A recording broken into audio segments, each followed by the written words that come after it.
Assalamualaikum warahmatullahi wabarakatuh. Perkenalkan, nama saya Rizka Sakinasari dari kelas AB 4G. Di sini saya akan mencontohkan tentang teknik presentasi. Yang pertama itu ada teknik pernapasan. Di sini saya akan mencontohkan teknik pernapasan 748.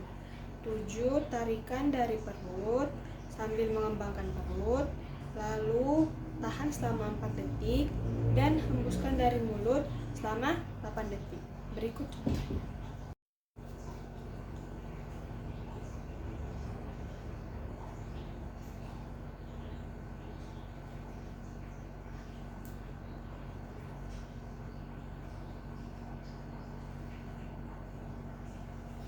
Selanjutnya, saya akan mempraktikkan tentang artikulasi.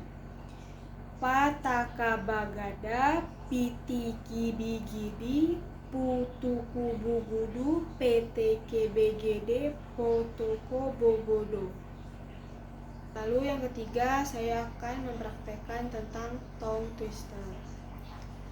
Kuku kaki kakek saya, kaku kaku, kaku kaku, kuku kakek saya. Lalu yang terakhir, di sini saya akan mempraktekkan berpidato di depan cermin. Berikut cuplikannya. Selamat siang para hadirin yang saya hormati. Di sini saya akan membawakan pidato I Have a Dream dari Martin Luther King Jr. I have a dream. Saya senang bergabung dengan Anda hari ini dalam apa yang akan tercatat dalam sejarah sebagai demonstrasi terbesar untuk kebebasan dalam sejarah bangsa kita. 5 skor tahun yang lalu, seorang Amerika yang hebat yang dalam bayangan simbolisme kita berdiri hari ini menandatangani proklamasi emansipasi. Keputusan penting ini datang sebagai mercusuar harapan yang besar bagi jutaan budak negro yang layu dalam api ketidakadilan yang layu. Itu datang sebagai fajar sukacita untuk mengakhiri malam panjang penawan mereka. Tetapi 100 tahun kemudian, orang negro masih belum bebas. 100 tahun kemudian, kehidupan orang negro masih lumpuh oleh belenggu segregasi dan rantai diskriminasi. 100 tahun kemudian, orang negro hidup di sebuah pulau kesepian yang miskin di tengah lautan luas kemakmuran material.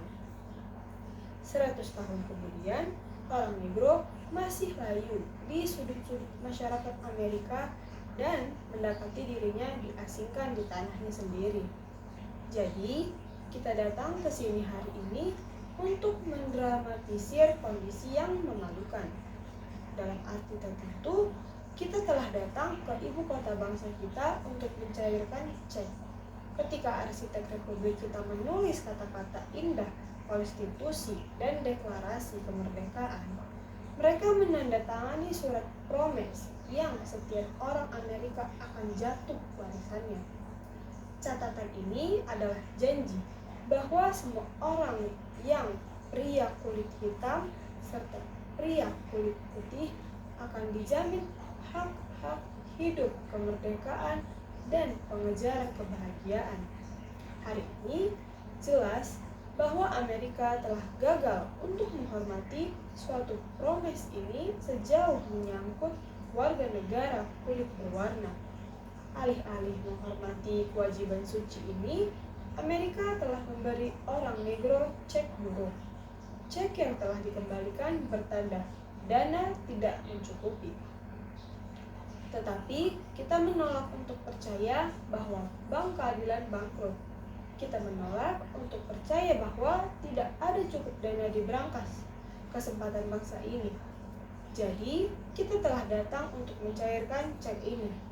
Cek yang akan memberikan kita kekayaan, permintaan, keadilan, dan keamanan kebebasan. Kita juga datang ke tempat suci ini untuk mengingatkan Amerika yang urgensi yang sengit saat ini. Ini bukan waktunya untuk terlibat dalam kemewahan, pendinginan, atau obat penenang bertahap. Sekaranglah waktunya untuk mewujudkan janji-janji demokrasi. Sekaranglah waktunya untuk bangkit dari lembah gelap dan sunyi segregasi ke jalan yang diterangi matahari dari keadilan rasial. Sekaranglah waktunya untuk mengangkat bangsa kita dari pasir hisap ketidakadilan rasial ke batu padat persaudaraan. Sekaranglah waktunya untuk membuat keadilan menjadi kenyataan bagi semua anak Tuhan. Akan berakibat fatal bagi bangsa untuk mengabaikan urgensi saat ini. Musim panas yang terik dari ketidakpuasan sah negro tidak akan berlalu sampai ada musim gugur yang menyegarkan dari kebebasan dan kesetaraan. 1963 bukanlah akhir, tetapi permulaan. Mereka yang berharap bahwa orang negro perlu melampiaskan kemarahan dan kemudian akan puas akan mengalami kejutan kasar jika bangsa ini kembali ke bisnis seperti biasa. Tidak akan ada istirahat atau ketenangan di Amerika sampai orang negro diberikan hak kewarganegaraan mereka. Badai pemberontakan akan terus mengguncang fondasi bangsa kita sampai hari cerah keadilan muncul. Ada sesuatu yang harus saya katakan kepada orang-orang. Saya yang berdiri di ambang pintu hangat yang mengarah ke istana keadilan. Dalam proses mendapatkan tempat yang selayaknya, kita tidak boleh bersalah atas tindakan yang salah. Janganlah kita berusaha memuaskan olah dahaga kebebasan kita dengan meminum dari cangkir kepahitan dan kebencian. Kita harus selalu melakukan perjuangan kita di dataran tinggi, martabat, dan disiplin. Kita tidak boleh membiarkan protes kreatif kita mensorot jadi kekerasan fisik. Sekali lagi, kita harus bangkit ke ketinggian, megah untuk memenuhi kekuatan fisik dengan kekuatan jiwa. Militansi baru yang luar biasa yang telah melanda komunitas negro tidak boleh membuat kita tidak mempercayai semua orang kulit putih. Karena banyak saudara kita yang kulit putih dibuktikan oleh kehadiran mereka di sini hari ini, telah menyadari bahwa nasib mereka terikat dengan nasib kita. Mereka telah menyadari bahwa kebebasan mereka terikat tak terpisahkan dengan kebebasan kita. Kita tidak bisa berjalan sendirian. Dan ketika kita berjalan, kita harus berjanji bahwa kita akan selalu berbaris ke depan. Kita tidak bisa berbalik. Ada orang-orang yang bertanya kepada para penganut hak-hak sipil, kapan Anda akan puas? Kita tidak akan pernah puas selama orang negro menjadi korban polisi yang tak terkatakan.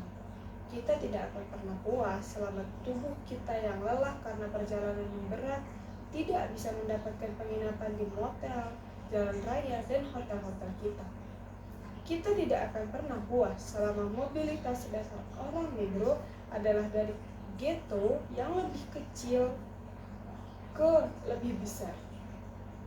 Kita tidak akan pernah puas selama anak-anak kita dilucuti dari harga diri mereka oleh tanda-tanda yang merampas hanya untuk orang kulit putih.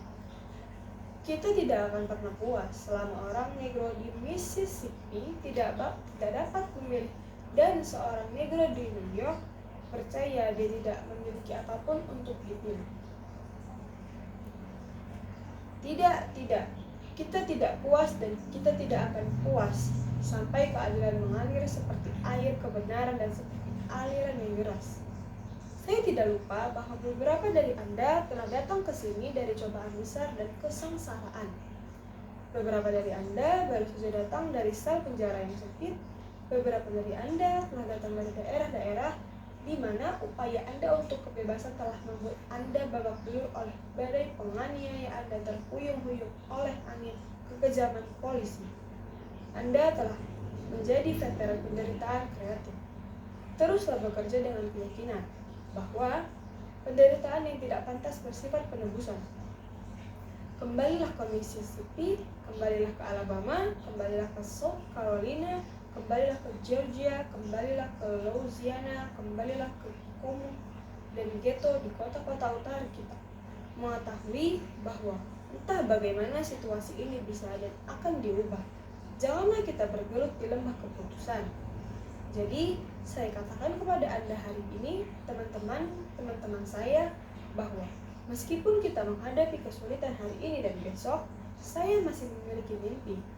Itu adalah mimpi yang berakar dalam-dalam, mimpi Amerika. Saya memiliki mimpi bahwa suatu hari bangsa ini akan bangkit dan hidup sesuai dengan makna sebenarnya dari keyakinannya. Kami memegang kebenaran ini sebagai bukti nyata bahwa semua manusia diciptakan sama. Saya memiliki mimpi bahwa suatu hari di bukit-bukit merah Georgia, putra-putra mantan budak dan putra-putra mantan pemilik budak akan dapat duduk bersama di meja persaudaraan. Saya memiliki mimpi bahwa suatu hari, bahkan negara bagian Mississippi, negara bagian yang gerah oleh panas dan ketidakadilan, gerah oleh panasnya penindasan, akan diubah menjadi oasis kebebasan dan keadilan. Saya memiliki mimpi bahwa keempat anak kecil saya suatu hari nanti akan hidup di negara di mana mereka tidak akan dinilai dari warna kulit mereka, tetapi dari isi karakter mereka. Saya memiliki mimpi ini hari ini. Saya memiliki mimpi bahwa suatu hari nanti di Alabama, dengan para rasisnya yang ganas, dengan gubernurnya yang bibirnya menetes dengan kata-kata interposisi dan pembatalan, suatu hari di sana Alabama, anak laki-laki dan perempuan kulit hitam kecil akan dapat bergabung dengan anak laki-laki dan perempuan kulit putih kecil sebagai saudara perempuan dan saudara laki-laki. Saya memiliki mimpi hari ini. Saya memiliki mimpi bahwa suatu hari setiap lembah akan ditinggikan, dan setiap bukit dan gunung akan dibuat rendah, tempat-tempat kasar akan dibuat datar, dan tempat-tempat bengkok akan dibuat lurus, dan kemuliaan Tuhan akan dinyatakan, dan semua daging akan melihatnya bersama-sama. Inilah harapan kita, inilah iman yang saya kembali dengannya ke selatan. Dengan iman ini, kita akan mampu memotong dari gunung keputusan sebuah batu harapan. Dengan iman ini, kita akan mampu mengubah pertengkaran sumbang bangsa kita menjadi simfoni persaudaraan yang indah. Dengan iman ini, kita akan mampu bekerja sama, berdoa bersama, berjuang bersama, pergi ke penjara bersama, berdiri bersama untuk kebebasan, mengetahui bahwa suatu hari kita akan bebas. Dan ini akan menjadi hari ini akan menjadi hari ketika semua anak Tuhan akan dapat bernyanyi dengan makna baru, negaraku, ini kamu, tanah kebebasan yang manis, tentang kamu aku bernyanyi, tanah tempat ayahku meninggal, tanah kebanggaan para peziarah dari setiap sisi gunung. Biarkan kebebasan berderi. Dan jika Amerika akan menjadi bangsa yang hebat, ini harus menjadi kenyataan. Jadi, biarkan kebebasan berdering dari puncak bukit New Hampshire yang luar biasa. Biarkan kebebasan berdering dari gunung-gunung perkasa di New York. Biarkan kebebasan berdering dari ketinggian yang mempercepat Allegheny, Pennsylvania. Biarkan kebebasan berdering dari puncak berbatu Colorado yang melengkung. Biarkan kebebasan berdering dari tanjakan bukit California. Tetapi tidak hanya itu, biarkan kebebasan berdering dari Stone Mountain of Georgia. Biarkan kebebasan berdering dari Lookout Mountain, Tennessee. Biarkan kebebasan berdering dari setiap bukit dan gundukan Molehill, Mississippi, dari setiap sisi. Sekian presentasi saya hari ini. Saya ucapkan terima kasih.